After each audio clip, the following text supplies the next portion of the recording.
TG Plus News edizione di Treviso, buonasera. Apriamo il nostro notiziario con la cronaca. Nella serata del 19 settembre a Riese Pio X i carabinieri hanno tratto in arresto un 44enne della zona, già noto alle forze dell'ordine, ritenuto responsabile di violenza sessuale ai danni di minori. L'uomo nel pomeriggio aveva avvicinato con una scusa una 14enne che transitava in bicicletta in via Abruzzo di Castelfranco Veneto, palpeggiandola nelle parti intime. Solo il tempestivo intervento di due amiche della vittima, che hanno assistito alla scena e dato immediato allarme, ha interrotto l'aggressione. La pronta richiesta di aiuto al 112, corredata da una descrizione dettagliata dell'autore, ha consentito ai carabinieri di avviare subito una battuta di ricerca, culminata nell'individuazione e nel fermo del sospettato, sorpreso poco dopo mentre percorreva in bicicletta via Castellana a Riese Pio X. Al termine degli atti di rito, l'arrestato è stato portato nella casa circondariale di Treviso, a disposizione dell'autorità giudiziaria.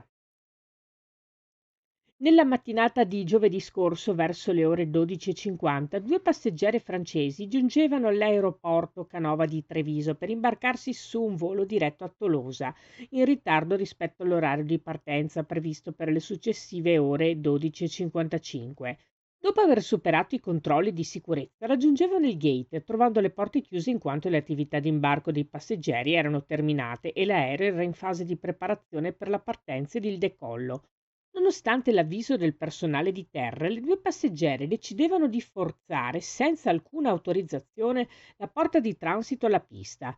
Immediatamente bloccate dal personale di terra della società di gestione aeroportuale e con il rapido intervento di personale della polizia di frontiera, venivano identificate e sanzionate con l'emissione di una sanzione amministrativa per un importo da pagare entro 60 giorni pari a circa 2.000 euro. Ancora cronaca. Una stretta contro il fenomeno delle biciclette a pedalata assistita modificate in modo illecito e trasformate di fatto in veri e propri ciclomotori. Nel corso di recenti controlli della Polizia Locale di Treviso sono state individuate bici elettriche spesso acquistate su siti stranieri non a norma con le prescrizioni del codice della strada. Le e-bike regolari devono essere dotate di pedalata assistita con potenza massima di 250 watt e velocità limitata a 25, chilometri orari. Ogni alterazione che ne modifichi le caratteristiche originarie comporta sanzioni oltre al sequestro del mezzo.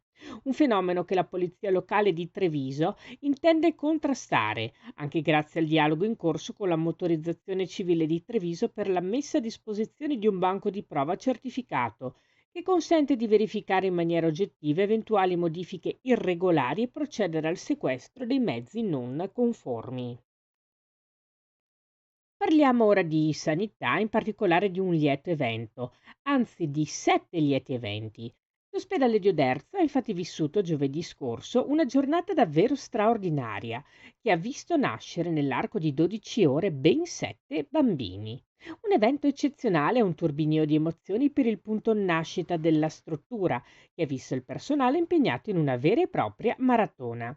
Il reparto di ostetricia si è riempito di nuove voci e di tanta gioia. La prima ad arrivare alle 9:14 è stata la piccola Angelica. Si sono poi susseguiti Freya, Zoe, Clara, Amelia, Teresa, Samuele e per ultimo Cesare alle 20:19. Il baby boom di giovedì è un segnale importante per la struttura, che ha recentemente potenziato i servizi offerti sia negli ambulatori che con il progetto Nascerò a Oderzo, in collaborazione con il consultorio e il territorio, attirando un numero crescente di pazienti. Si chiude qui il nostro notiziario. Grazie per essere stati con noi. Arrivederci.